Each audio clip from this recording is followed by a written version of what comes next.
Bonjour chers amis, frères et sœurs, nous sommes lundi 23 novembre 2020, rendez-vous du matin. Amen. Nous avons appris que, oui, dans quelques jours, nous allons pouvoir réouvrir nos lieux de culte. Amen. Nos lieux de prière. Certes avec les gestes barrières, mais peu importe. Nous allons courir à la maison de l'Éternel. Nous allons courir dans les réunions. Amen. Nous allons montrer à ce monde qu'il y a une église vivante dans cette nation. Une église qui aime se retrouver dans les lieux de prière, dans les lieux de culte. Amen. C'est important que ça ne soit pas simplement un cantique que nous chantons, tiré des psaumes, nous sommes heureux d'aller à la maison de l'Éternel, mais que ça devienne une réalité. Amen. Que nous puissions ne pas trouver d'excuses pour ne pas aller aux réunions, ne pas aller au rassemblement, mais qu'au contraire, ce monde païen et incrédule, laïque, qui rejette la foi chrétienne, puisse voir que dans cette nation, il y a un peuple de Dieu vivant et bien réel. Amen, qui se réunit et qui aime son Seigneur et qui revendique sa foi. Oh, il est temps maintenant d'être le sel et la lumière sur cette nation afin que d'autres puissent embrasser la foi, Père. Oh, vraiment, nous pouvons remercier notre Dieu. Amen. Et prions ce matin.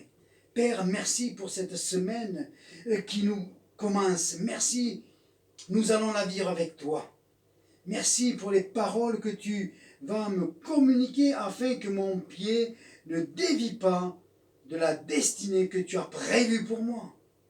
Je te prie, Père, pour que chacun puisse vivre cette nouvelle vie sur le chemin que tu as tracé pour chacun.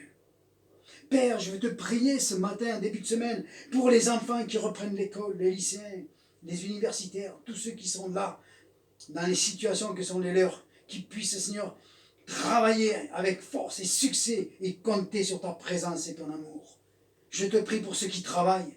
Sois avec eux dans leur travail, qu'il n'y ait pas d'accident, qu'il n'y ait pas de problème, mais qu'au contraire, Seigneur, leur patron puisse devenir prospère, Seigneur mon Dieu, afin que la prospérité du patron puisse retomber sur les ouvriers. Seigneur Père, je te prie pour ceux qui restent à la maison. Sois avec eux, Seigneur mon Dieu. Tu les gardes de tout accident, Seigneur mon Dieu. Tu gardes les trajets de chacun de mes frères et de mes sœurs en cette semaine, Père, dans le nom de Jésus-Christ. Amen. Amen.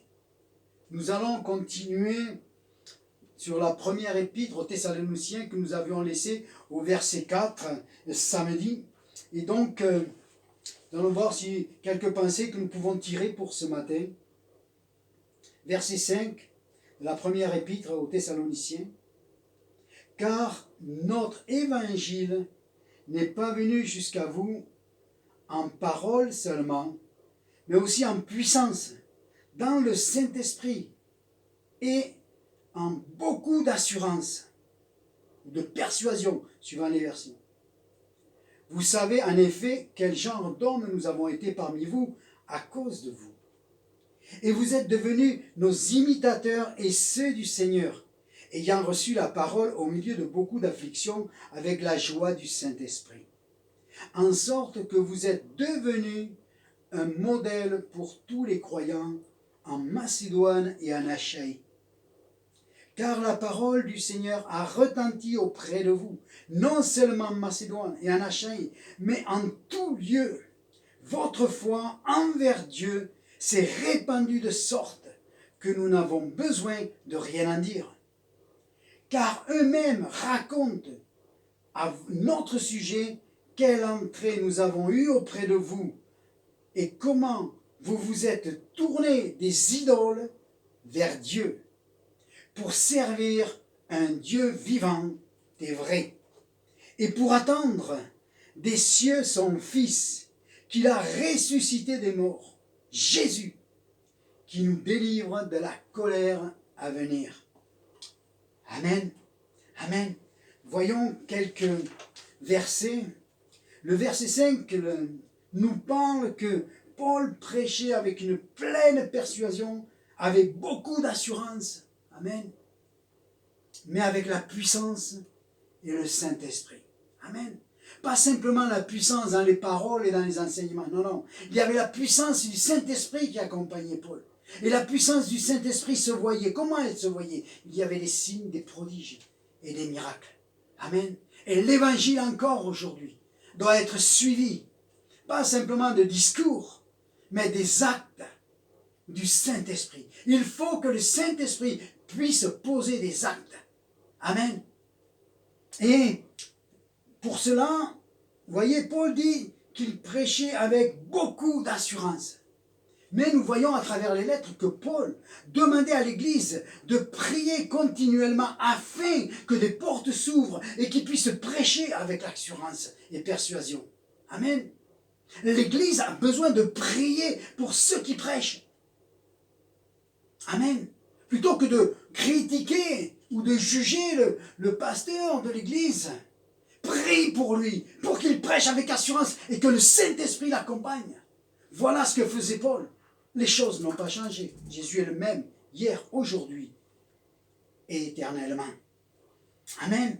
Au verset 6, il nous est dit, et vous-même, amen, vous êtes devenus nos imitateurs. Vous, c'est-à-dire tout le peuple.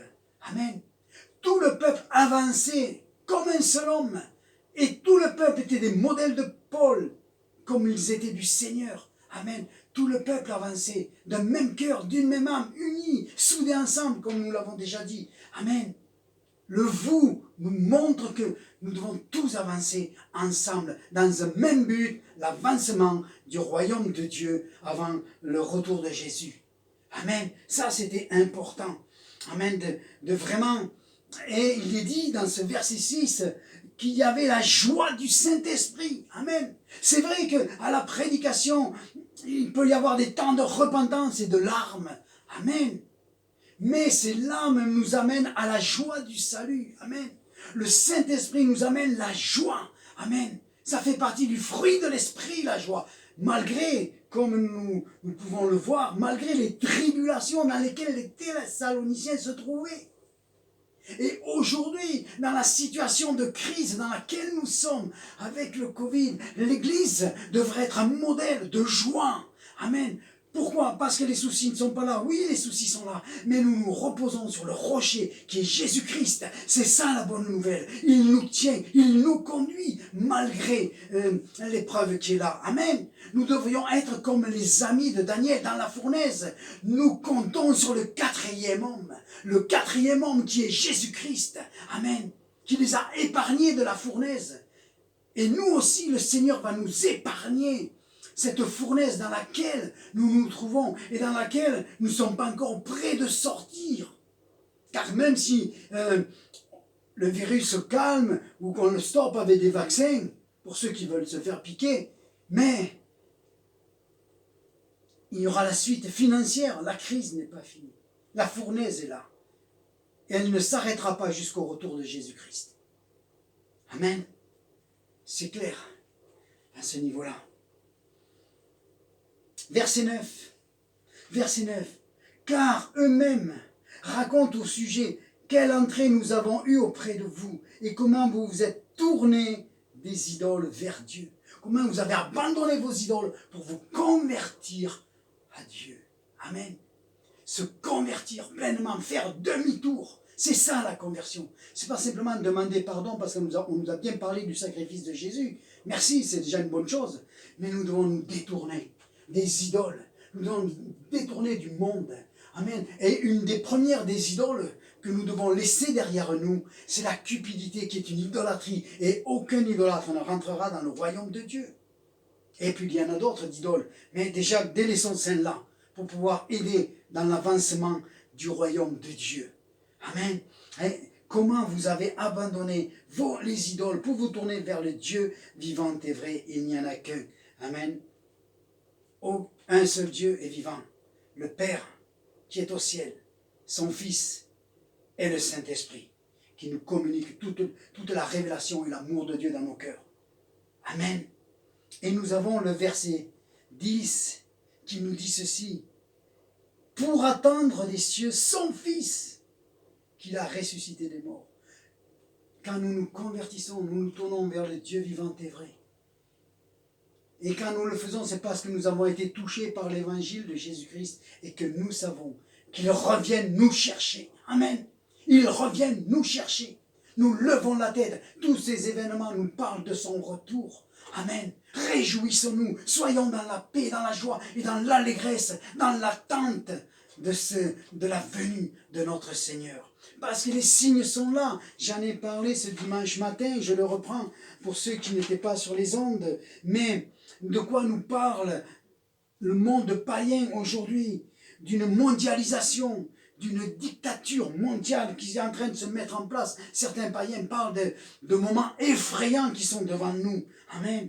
Une monnaie unique, plus de circulation d'argent, contrôle des personnes par une puce ou autre procédé, peu importe. La libération des mœurs avec une transformation de la société. Amen. Des événements climatiques sans précédent qui sont en train de se dérouler en ce moment où je vous parle. Amen. Nos enfants qui deviennent les enfants de la République. Amen. On nous vole nos enfants. C'est la République qui fait l'éducation de nos enfants. C'est terrible. Comment les gens ne peuvent pas réagir. Si tu fais les enfants, c'est parce que c'est toi qui dois les éduquer, comme toi tu as envie de les éduquer. Ce n'est pas à la République d'élever tes enfants dans l'athéisme et dans bien d'autres dérèglements. Amen.